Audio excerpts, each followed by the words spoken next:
Lazo, felicitarla por el éxito de la convocatoria y del evento, para hablar de estos temas importantísimos, como lo decíamos ahora, que son los de vigencia y los que indudablemente obligan a que en las responsabilidades que tenemos podamos coordinar para buscarle una mejor condición a nuestros ciudadanos andinos.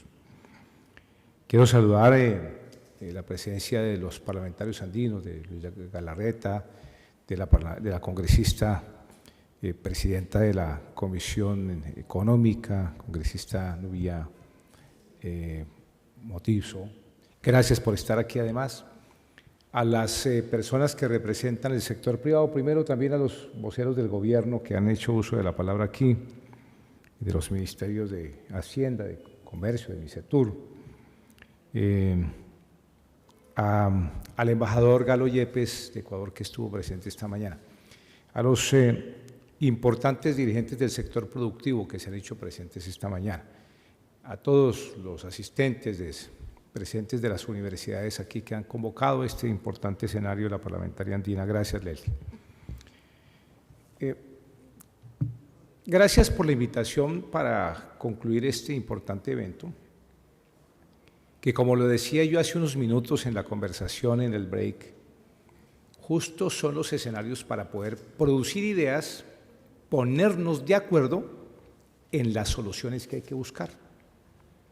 Cuando hay crisis, no pueden buscarse soluciones insulares, o más bien las soluciones insulares son difíciles de tomar como hoja de ruta, porque las crisis comprometen al globo general de una comunidad, llámese una pequeña comarca, un municipio, un distrito, una nación, en este caso, porque estamos comenzando a mirar cómo superamos esta crisis, producto de una pandemia que afectó a la humanidad completa, y que para este caso, convocado por la parlamentaria andina Leslie Lazo, ha querido denominar los retos y las perspectivas de la reactivación económica, sobre todo la incidencia en la frontera. Nuestras fronteras son unos escenarios muy importantes. Yo soy de los que piensa que en las siguientes generaciones, 2 o 3 generaciones hacia adelante, no vamos a tener fronteras, porque son ya unas divisiones que cada vez son más borrosas, más porosas, y por eso hay que propiciar acciones para recuperar esas actividades en estos territorios en donde, por supuesto, por las nacionalidades y por la soberanía seguimos llamando fronteras, para poder potenciar su crecimiento. Esa es la tarea, potenciar su crecimiento. Y saben ustedes que estos son espacios de integración, de complementariedad, en donde hay circunstancias sociales, circunstancias de turismo, circunstancias culturales y, por supuesto, económicas, que nos unen y no se tiene ahí ninguna relación de distinción si se es peruano o colombiano o boliviano o ecuatoriano, solo para hablar de la comunidad andina. Porque lo que acaece en una zona de frontera es para todos los pobladores de ese segmento, de esa parte de la geografía. Por eso nosotros, comenzando la pandemia, tomamos acciones efectivas con varias decisiones que son nuestro cuerpo normativo que permitieron disminuir trámites en zona de frontera, eliminar contactos físicos, porque, por supuesto, la primera determinación de las autoridades sanitarias del mundo era que debían evitarse los contactos físicos, y todo esto lo hicimos a través de unas decisiones muy tempranas y entramos muy rápidamente con acelerador a fondo a hacer transformación digital en muchas decisiones que permitieron que nuestros documentos, que eran físicos, en zonas de frontera, en los CEBAS, en las aduanas, pasaran a la forma digital. De tal manera que concurrimos con eficacia a ello. Y concurrimos con eficacia también a lo largo de todo este tiempo aprobando un estatuto migratorio andino que va a permitir a nuestros ciudadanos una enorme integralidad. Ese es el paso más sólido para la verdadera ciudadanía andina. Y también capacitamos a más de 38.000 MIPYMES, muchas de ellas en zonas de frontera, para que entraran con confianza al proceso exportador y para que alivianaran sus cargas y eliminaran intermediaciones y tuvieran la oportunidad de que sus productos llegaran a otros destinos y a otros mercados. Pero también, por ejemplo, logramos que el gobierno de Colombia le donara a la CAN para que le aportáramos a la Organización Panamericana para la Salud $500.000 para trabajar con poblaciones indígenas en todo el proceso cultural de la vacunación en zonas de frontera. De tal manera que ejercimos un liderazgo y protagonizamos unos hechos convocando a nuestros gobiernos y buscando recursos para dar respuestas y mitigar problemas que se venían muy fuertes allí. Saben ustedes que estas son zonas muy dinámicas, que son cambiantes, que son en la práctica muy alternativas, que están, comprometen desde luego a toda esa población de todas esas franjas, y por eso hay que aportar soluciones comunes y ningún aparato distinto más idóneo para poderlo hacer que la CAN. Y por eso hemos aportado nosotros de manera inmediata, con un criterio institucional de rapidez, soluciones con lo que les estoy contando. Esto lo que nos permite entender es que fuimos prestos en la solución, que nosotros lo que hicimos fue aprovechar que había una crisis y la convertimos en una oportunidad. Y no nos quedamos solamente dando unas fórmulas para recuperar ese terreno, sino que aprovechamos para vislumbrar unas posibilidades de fortaleza y potenciarlas de lo que significa la comunidad andina en un nuevo entorno económico mundial, que nos invita a repensar si el globalismo, la globalización de la economía, era el camino adecuado. Soy de los que critico que la globalización le dejó muchas cosas, probablemente algunas cosas buenas a la economía mundial, pero también muchas cosas malas a la economía mundial.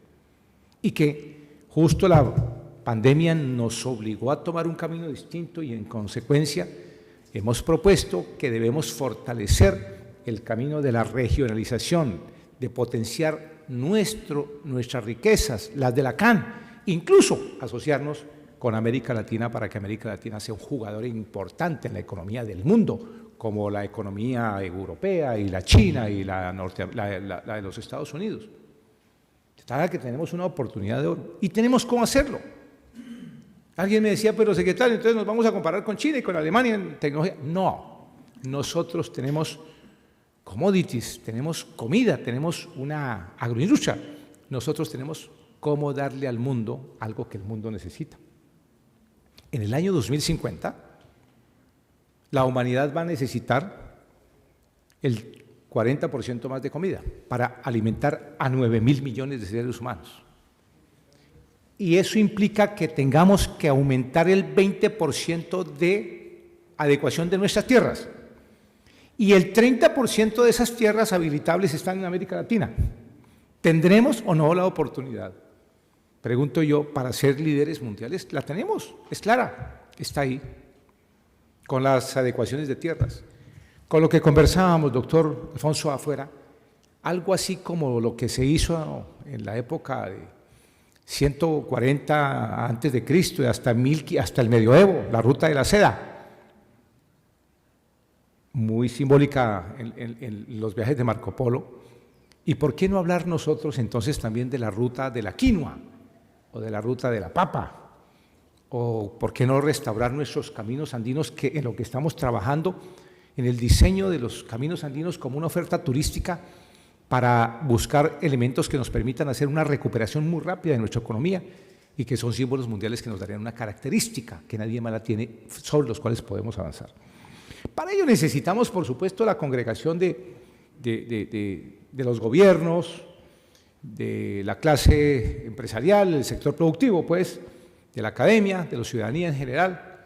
Y en esto estoy en la certeza de que tanto el gobierno de Bolivia, como el gobierno de Colombia, como el gobierno de Perú y el gobierno de Ecuador, como ha sido además la tradición en la CAN, han estado aportando todo su esfuerzo para impulsar estas ideas que desde la Secretaría General hemos venido promoviendo para cumplir con el mandato de nuestros fundadores, que no es otro distinto del de ofrecer calidad de vida a nuestros ciudadanos andinos.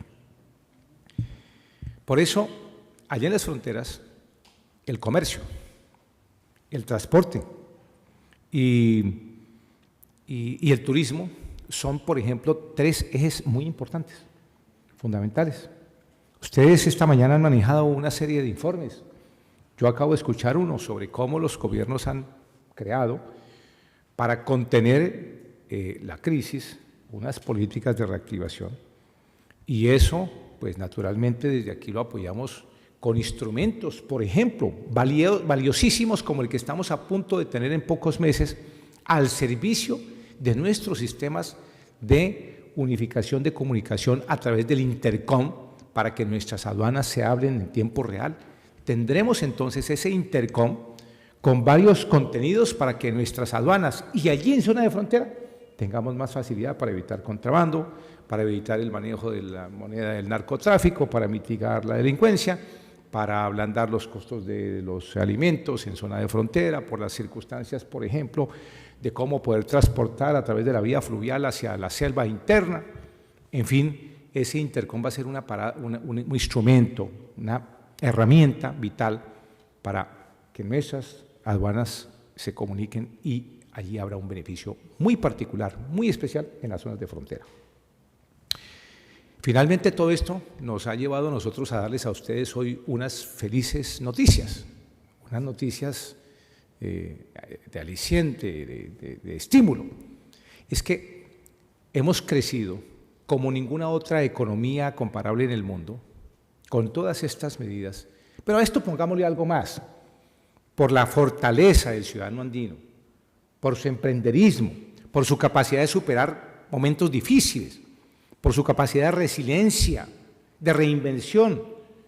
Entonces hemos logrado que nuestra economía crezca el 42.1%, porque aumentamos nuestras exportaciones de 96.700 millones de dólares el año 20 a 136.700 millones de dólares en el año 21. Son cifras que están ahí, no son invenciones del secretario general, están ahí.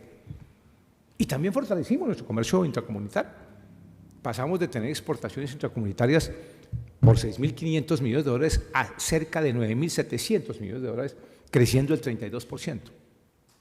Ahora bien, en este instante debemos focalizarnos mucho más, por ejemplo, en una agricultura con tecnología, y por eso estamos trabajando con el IILA la posibilidad, el IILA, que es el Instituto de Cooperación del Gobierno italiano, de una cooperación para que hagamos unos pilotajes para seguir tecnificando agricultura.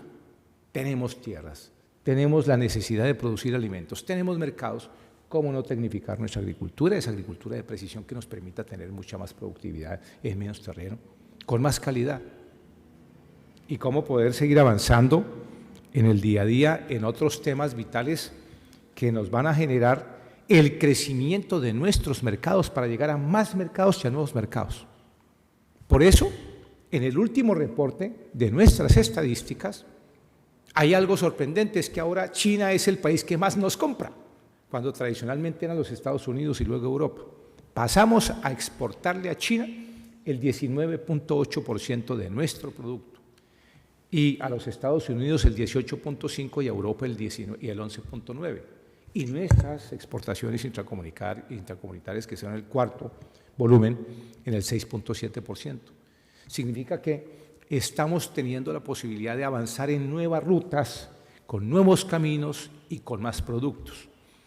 Y no se trata únicamente de que vendamos nuestra minería, nuestros productos sin transformación, porque ellos nos dejan dinero, pero nos da mucho más si aplicamos las cadenas, el encadenamiento productivo y, por supuesto, la transformación para que utilicemos nuestra mano de obra y esa transformación nos permita tener una plusvalía mayor.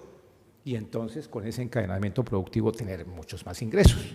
Y por eso estamos trabajando también en la formulación de una serie de estrategias para que crezcamos en algunos sectores en los que somos mucho más connotados, en el sector agrícola, en el sector de las manufacturas de los bienes de uso, de textiles, habíamos hablado, el tema de los productos de aseo personal y de aseo de higiene generalizados, que además fueron y están siendo muy demandados después de la pandemia.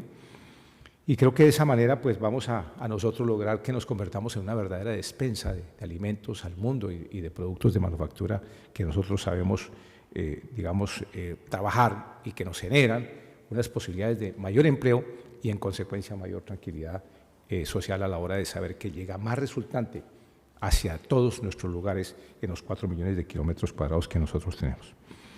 Por eso creo que estos escenarios son propicios para eso, los quiero felicitar. Saben ustedes, y quiero desde aquí dar por conducto tuyo, Leslie, un mensaje al Parlamento andino de que esta siempre es la casa para que trabajemos en esa unidad de materia que significa el Sistema Andino de Integración y que la Secretaría como eje propulsor y como coordinador cumple a cabalidad siempre la tarea de estimular y de crear espacios, no solamente de discusión, sino los físicos también, porque este edificio es para ustedes, donde podamos tomar decisiones que nos permitan a todos avanzar hacia el camino de cumplir con nuestras responsabilidades. Les deseo éxitos en el resto del certamen y muchas gracias en nombre de todos los funcionarios nuestros y de toda la institucionalidad. Bienvenidos siempre. Gracias.